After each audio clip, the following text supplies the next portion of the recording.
South ఇండియాలోని అతి తక్కువ ధరలకి రత్నాలనందించే ఏకైక సంస్థ 6JVR. ప్రస్తుతం మనతో పాటు ఉన్నారు ఏఐ ఎక్స్పర్ట్ సాయి రమేష్ గారు. ఆయనతో మాట్లాడే ముందు ఒక్కసారి ఒక రియల్ స్టోరీని చూద్దాం. ఇది 19 ఏళ్ల క్రితం జరిగిన ఓ సంఘటన. అది 2006 జనవరి 24 మంగళవారం. సమయం ఉదయం 10 గంటలు. కేరళ రాష్ట్రం కొల్లం జిల్లా అంజల్ గ్రామంలో చిన్న ప్రభుత్వ ఆసుపత్రి. లోపల నుండి కుయ్యం కుయ్యం అంటూ ఏడుపులు. ఆ ఏడుపులు ఆ హాస్పిటల్ బయట దేవుడికి మొక్కుకుంటూ వేడుకుంటున్న ఓ పెద్దావిడ చెవిన పడ్డాయి. ఆమె గబగబా హాస్పిటల్ లోపలికి పరిగెత్తింది. ఆమె మొక్కుల ఫలితమేమో ప్రసవ వేదనలో ఉన్న తన కూతురికి పండంటి కవల పిల్లలు పుట్టారు. ఇద్దరూ ఆడపిల్లలే. ఆ శుభవార్త పంజాన్ పఠాన్కోట్ ఆర్మీ క్యాంపులో పనిచేస్తున్న చిన్నారుల తండ్రి రంజని భర్త దివిల్ కుమార్కు చేరింది. ఈ గుడ్ న్యూస్ విని ఆనందంతో ఎగిరి గంతేశాడు దివిల్. రంజనికి ఆడపిల్లలు పుట్టారనే వార్త తెలిసి కేరళలోని బంధువులు స్నేహితులు వచ్చి పిల్లల్ని ఆశీర్వదించి వెళ్లారు. ఎన్ని ఆశీర్వాదాలు దక్కినా దురదృష్టం వారి వెన్నంటే ఉందని ఆ పసికందులకే అప్పటికి తెలియలేదు. కొన్ని రోజులకే అంటే 2006 ఫిబ్రవరి 10 నాడు కమలల అమ్మమ్మ శాంత తన మనవరాళ్ల బర్త్ సర్టిఫికేట్ తీసుకోవడానికి పంచాయతీ ఆఫీస్కి వెళ్ళింది. అదే టైంలో వాళ్లకు తెలిసిన ఆవిడ రంజనిని పిల్లల్ని చూడ్డానికి వాళ్ళ ఇంటికి వచ్చింది. లోపలికి వెళ్లి చూసింది. ఒక్కసారిగా భయంతో అరవటం స్టార్ట్ చేసింది. చుట్టుపక్కల వారికి ఏమీ అర్థం కాలేదు. వచ్చి చూస్తే రంజని రక్తపు మడుగులో పడి ఉంది. పిల్లల తలలు కూడా తెగి పడిపోయి ఉన్నాయి. ఆమె ఆ షాక్ లో ఉండగానే ఇరుగు పొరుగు వారు అక్కడ పోగయ్యారు. విషయం బర్త్ సర్టిఫికెట్ కోసం వెళ్లిన శాంత చెవినా పడింది. ఏం జరిగిందో సరిగ్గా అర్థం కాకపోయినా ఆమె గుండెల్లో పెద్ద బండరాయి పడినట్లయింది. పరుగు పరుగున ఇంటికి వచ్చి చూస్తే ఇంకేముంది, దేవుడిచ్చిన ఆ ఆనందం 4 రోజులకే ఆవిరైపోయింది. పోలీసులతో పాటు ఆర్మీలో పనిచేస్తున్న దివిల్ కుమార్కు ఈ చేదు వార్త చేరింది. రంజని ఆమెకు పుట్టిన పసిపిల్లలను పొట్టన పెట్టుకున్న ఆ దుర్మార్గులు ఎవరన్నది పోలీసులకు అంతు చిక్కలేదు. కనీసం ఆ అవసరం ఎవరికి ఉన్నదో కూడా ఊహించలేకపోయారు. అంతు చిక్కని మిస్టరీగానే ఆ కేసు రికార్డుల్లో ఉండిపోయింది. ఈ సంవత్సరం అంటే 2025లో సరిగ్గా 19 ఏళ్లు పూర్తయిపోయాయి. 2025 జనవరి నెలలో 2006 ఫిబ్రవరి నాటి రంజని చంటి బిడ్డలు ఉసురు తీసిన నిందితుడిని ఆర్టిఫిషియల్ ఇంటెలిజెన్స్ పట్టించింది. ఎవరు చేశారో, ఎందుకు చేశారో ఈ 19 ఏళ్లు గడిచిపోయినా ఈ కేసుని ఏఐ ఛేదించడం ఆసక్తికరంగా మారింది. ఇంతకీ ఆ రోజు ఏం జరిగింది, ఆ ఇంట్లోకి ఎవరు వచ్చారు? 2006 నాటి విచారణలో శాంత విఆర్ఓ ఆఫీస్కు వెళ్లిన తర్వాత ఓ 25 ఏళ్ల యువకుడు వాళ్ళ ఇంటిలోకి వెళ్లడం చూశామని కొందరు చెప్పారు. స్లిమ్గా పొడవుగా ఉన్న ఒక పర్సన్ బైక్ మీద ఆ ఇంటికి వచ్చాడన్నారు. అయితే అతనే ఆ ముగ్గురిని హతమార్చి ఉంటే వాళ్ళ అరుపులు వినిపించాలి కదా.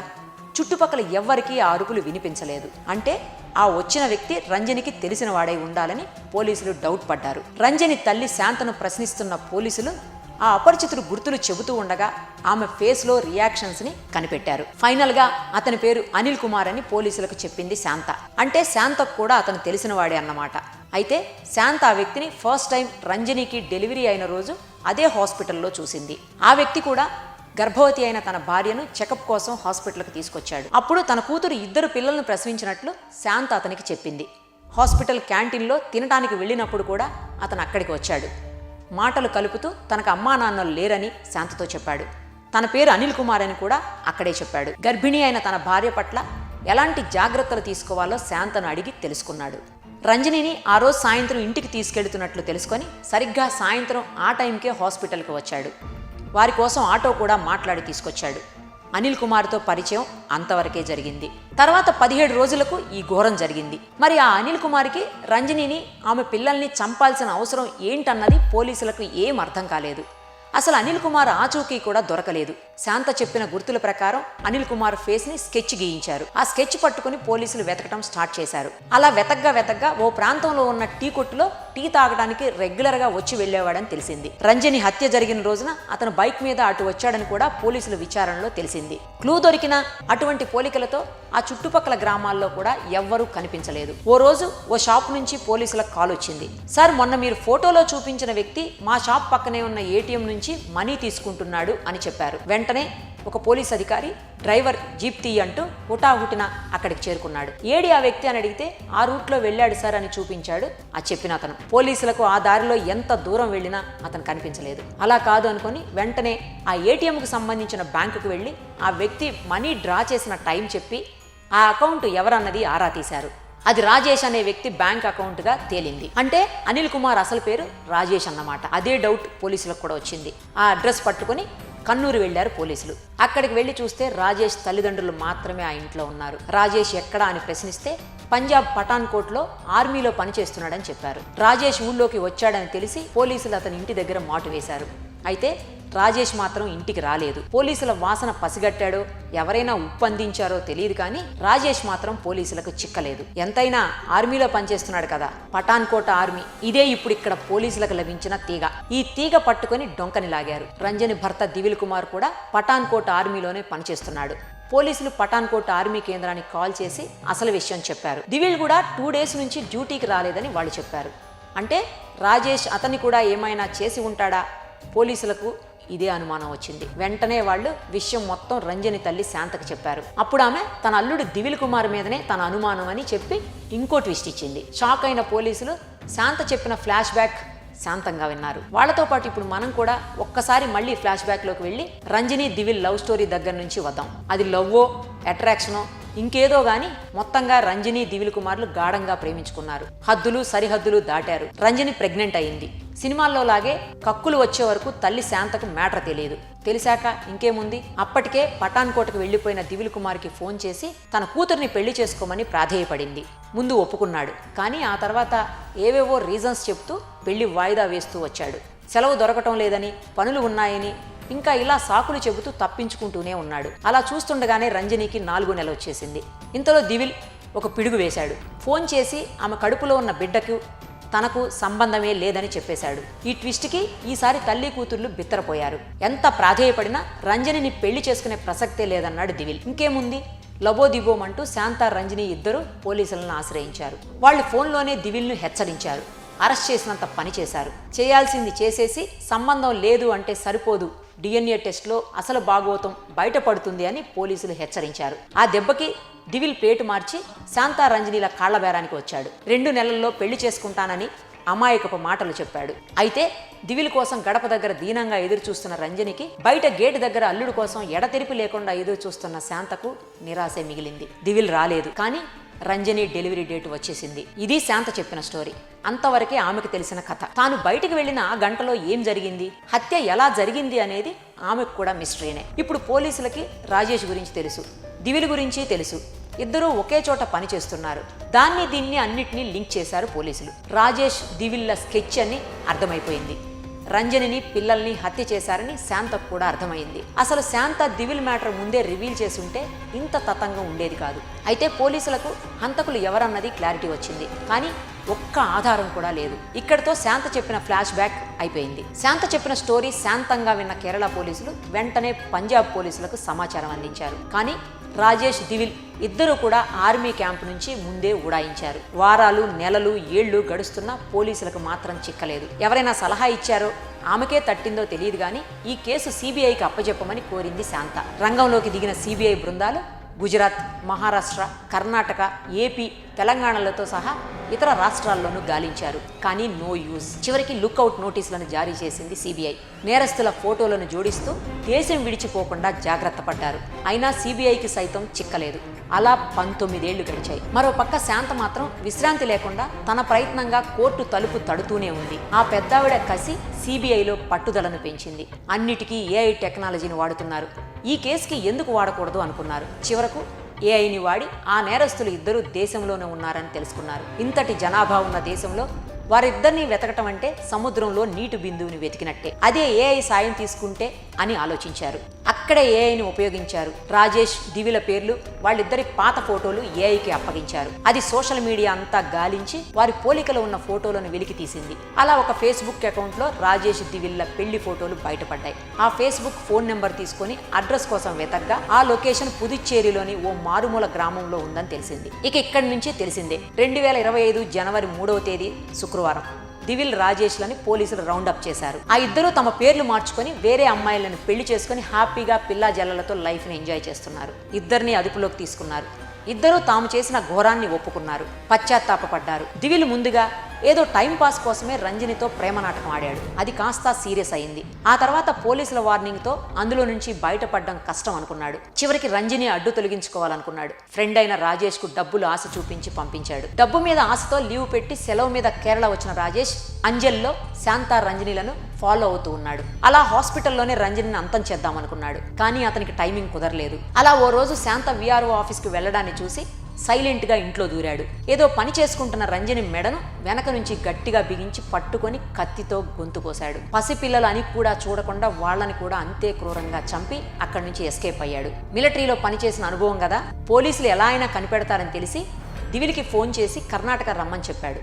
ఏటీఎం నుంచి డబ్బు తీసుకొని తాను కూడా కర్ణాటకకి జంప్ అయ్యాడు. అలా రాష్ట్రాలు తిరుగుతూ చివరికి 5 ఏళ్ల తర్వాత పుదుచ్చేరిలో పేర్లు మార్చుకొని పెళ్లిళ్లు చేసుకొని పిల్లా పాపలతో హ్యాపీగా సెటిల్ అయ్యారు. చివరికి ఏఐ ఇచ్చిన క్లూతో చిక్కారు. ఏఐ కారణంగా జాబులు పోతున్నాయి, ఫేక్ గాళ్ళు ఎక్కువ అవుతున్నారని అనుకుంటున్నాం కదా, కానీ ఇదిగో ఇలా మంచి పనులకు కూడా వాడితే చాలా మంచి జరుగుతుంది. 19 ఏళ్ల ఓ తల్లి కడుపు కోత కొంతైనా తీర్చగలిగింది ఏఐ. టెక్నాలజీని మంచి కోసం వాడితే అద్భుతాలు సృష్టించవచ్చని చెప్పడానికి ఈ క్రైమ్ స్టోరీనే మంచి ఉదాహరణ.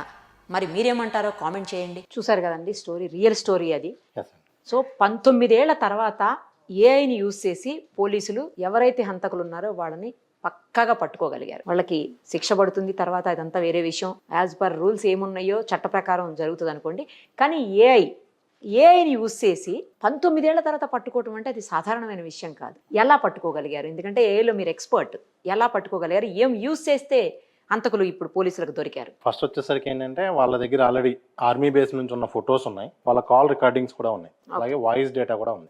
సో ఫొటోస్ తో ఏం చేశారంటే 19 years తర్వాత ఎలా ఉంటారు అనే దాని మీద డిఫరెంట్ ఫొటోస్ జనరేట్ చేశారు. అంటే బేసిక్ ఏమవుతుందంటే ఎక్కువ జా సైజ్ దగ్గర డిఫరెన్స్ వస్తుంది, హెయిర్ దగ్గర డిఫరెన్స్ వస్తుంది.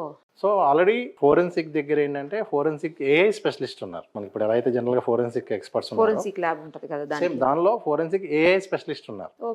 సో వాళ్ళ దగ్గర డిఫరెంట్ అల్గారిథమ్స్ కూడా ఉన్నాయి ఆల్రెడీ.